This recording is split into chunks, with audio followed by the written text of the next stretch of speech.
Hello বন্ধুরা, কেমন আছো? আশা করি ভালো আছো। আমরাও ভালো আছি।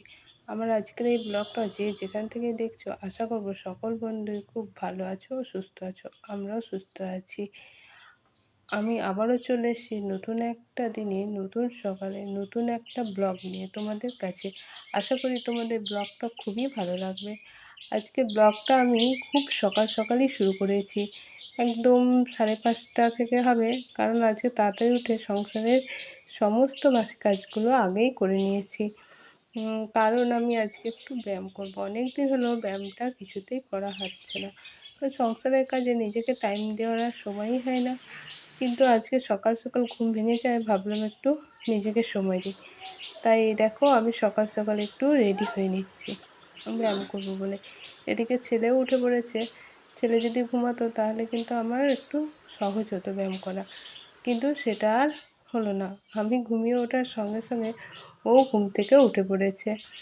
এবার যাই হোক, যখন ভেবেছি আজকে একটু ব্যায়াম করব, তাহলে ছেলে উঠলেই বার কি, ওকে সঙ্গে নিয়েই করব।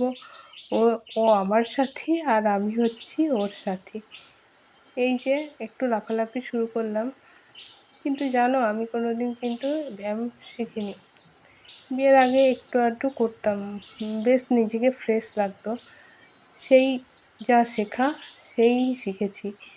হয়তো সব কিছু ঠিকঠাক মতো হবে না, কিন্তু তবুও চেষ্টা করি। খুব ভালো লাগে জানো, ব্যায়াম করলে শরীরটা নিজেকে অনেক হালকা মনে হয়। আর আমার এরকম ব্যায়াম করতে সকালবেলায় খুবই ভালো লাগে, কিন্তু কি করবো বলো, ছোট বাচ্চা নিয়ে সংসারের চাপে আর হয়ে ওঠে না। কিন্তু তবুও মাঝে মধ্যে যদি আমি সময় পাই, তবুও একটু করে নিই, যেরকম আজকে করলাম আর কি।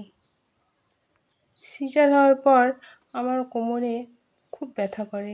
যখন ঘুমিয়ে উঠি সকালবেলায়, তখন এই উঠোন ঝাড়তে থেকে এত ব্যথা করে কি বলবো। তা এর একমাত্র ওষুধই হচ্ছে ব্যায়াম, যেটা আমার হাজব্যান্ড বলে থাকে। ডাক্তার দেখিয়ে কোনো লাভ হবে না, ডাক্তার দেখালে সেই ব্যায়ামই করতে বলবে। কিন্তু কথাটা জানো ঠিকই, কারণ আমি দেখেছি যেদিন আমি একটু এই ব্যায়ামগুলো করে থাকি হালকাভাবে, সেই দিন কিন্তু বেশ ফ্রেশ লাগে, হালকা লাগে নিজেকে, ব্যথাটা অত অনুভব হয় না।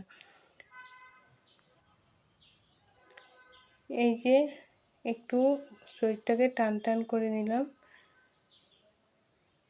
আর এই ব্যায়ামটা তো আমি ঠিকমতো করতেই পারি না, একটু করেই আর থাকতে পারি না, তাতে করে পাটা নামিয়ে দিতে হয়। কিন্তু বাকিগুলো করতে খুব একটা অসুবিধা হয় না।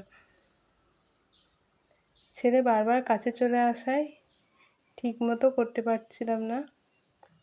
ও তো এসে মা মা করছে।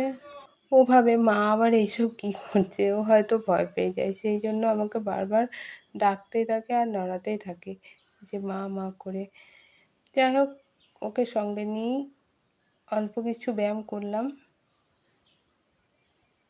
যদি কোনো ভুল ত্রুটি হয়ে থাকে কমেন্টের মাধ্যমে অবশ্যই জানিও, তাতে আমার ভালো লাগবে, আবার আমি সঠিকটা শিখতে পারবো। কারণ শেখার তো কোনো বয়স নেই। নিজের ভুল হলে কেউ যদি ধরিয়ে দেয়, খারাপ লাগবে না, ভালোই লাগবে।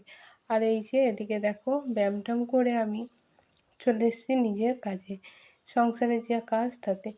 আয়নাটাকে আমি ন্যাকটা দিয়ে ভালো করে মুছি, কিন্তু এই যে খাঁজ খাঁজ নকশাগুলো করা আছে দেখেছো তো, এইগুলোর মধ্যে ধুলো ধরে।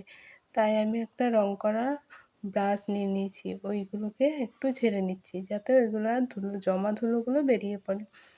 এই আয়নাটা আমার খুবই পছন্দের। আমি আমার বাবাকে বলে বিয়ের সময় ডিজাইনটা দেখিয়ে করে নিয়েছিলাম, তাই খুব যত্নে রাখি জানো। আর তাছাড়া আমার জিনিসপত্র একটু যত্ন করতেই ভালো লাগে, বিশেষ করে ফার্নিচারগুলো আমি বেশ যত্ন করেই রাখি। এই দেখো, এবার একটু ন্যাকটা দিয়ে মুছে নিচ্ছি। ন্যাকটা দিয়ে মুছলেও ওই ধুলোগুলো যায় না, সেই জন্য এই ব্রাশ নেওয়া।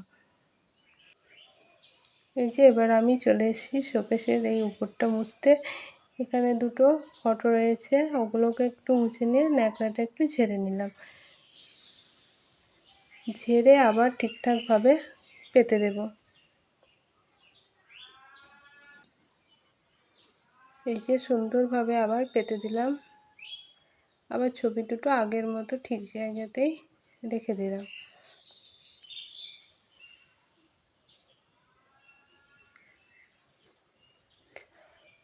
এবার একটু শোকেসটাকে মুছে নেব, সামনের আয়নাগুলো। বিশেষ ধুলো নেই, কিন্তু তবুও একটু মুছে দিচ্ছি। আর দেখো আমার শোকেসের এই কাচের ভিতরগুলো ফাঁকা, কারণ ছেলে এখন বড় হয়েছে, সব কিছু বার করে নিয়ে চলে যায়। এই কাঁচও খুলতে শিখে গেছে, দিয়ে সেই জন্য সব কিছু বার করবো। ওই দেখো হাত পুড়ে দিয়েছে, তাই আমি আগে থেকে বার করে রেখেছি, যদিও ফেলে দেয় সব ভেঙে যাবে ওই জন্য। এদিকে ঘরের ওই মোছামুছি শেষ করে আমি ভাত বসিয়ে দিয়েছি। হাজব্যান্ড আজকে খুব সকাল সকাল বেরিয়ে গেছে। আর এই যে সবজি কেটে নিয়েছি, আজ আমি করব মুসুর ডালের বড়া। সেই জন্য মুসুর ডাল ভিজিয়ে রেখেছিলাম, ওটাকে বেটে নিচ্ছি, শিলেই বেটে নিচ্ছি। আমার হাজব্যান্ড বলে যদি শিলে বাটো তাহলে কিন্তু টেস্টটা অন্যরকম হবে, আর যদি মিক্সচারে করো তাহলে কোনো টেস্টই থাকবে না। তাই হাজব্যান্ডের মন রাখতেই শিলেই আমি বেটে নিচ্ছি। যেমন বাটা হয়ে গেছে, এবার তুলে নিলাম। এদিকে আমার কাছে আর কাঁচা লঙ্কা নেই, সেই জন্য আমি দেখলাম গাছে কয়েকটা ছোট ছোট কাঁচা লঙ্কা হয়েছে, তাই আমাকে তুলতে হলো। কারণ এই মুসুর ডালের বড়াতে যদি কাঁচা লঙ্কা না দিই তাহলে তো টেস্টই আসবে না।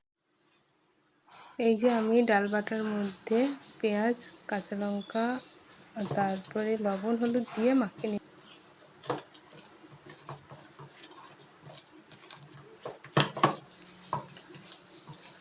ভালো করে কিন্তু এটাকে মেখে নিতে হবে। এবার আমি কড়াইয়ে তেল গরম করতে আগেই দিয়ে দিয়েছিলাম। এই যে ছোট ছোট করে ভাজতে দিয়ে দিচ্ছি বড়া।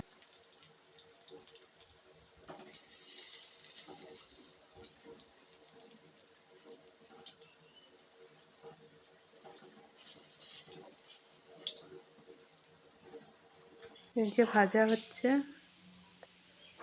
আমি ওটাকে উল্টে দিয়েছি। মুসুর ডালের বড়া আমার রেডি হয়ে গেছে। রান্নাঘরের সমস্ত কাজ করে মোছামুছি করে আমি কাচতে চলে গেছিলাম। এগুলো আমি সকালেই ভিজিয়ে রেখেছিলাম, এখন শুধু কেচে মেলে দিচ্ছি। ছেলের কাঁথা আর জামা কাপড়। খুব রোদ দেখো, দেখেই তোমরা বুঝতে পারছো, সেই জন্য আমি একটা গামছা মাথায় দিয়ে নিয়েছি। আর এদিকে হাওয়াও হচ্ছে বেশ ভালো। সব কিছু আমি মেলে দিলাম, এবার স্নানটা করে নেব। স্নান করা হয়ে গেছে, হাজব্যান্ড এখনও বাড়ি আসেনি, তাই আমাকেই আজকে দুধ আনতে যেতে হলো। এই যে দেখো আমি কোথায় দুধ আনতে যাই। এটা আমাদের গ্রাম, আমাদের গ্রাম দেখো কীরকম সবুজে ঘেরা। এটাই হচ্ছে আমাদের গ্রাম। এই যে কাপড় মেলা আছে, ওই বাড়িটাতে দুধ নেব। আর এদিকে রান্না বান্না কমপ্লিট। এই সময় হাজব্যান্ড নিয়ে এসছে মাছ, যাই এখন মাছ রান্না করি। আজকের মতো ব্লগটা এখানেই শেষ করলাম।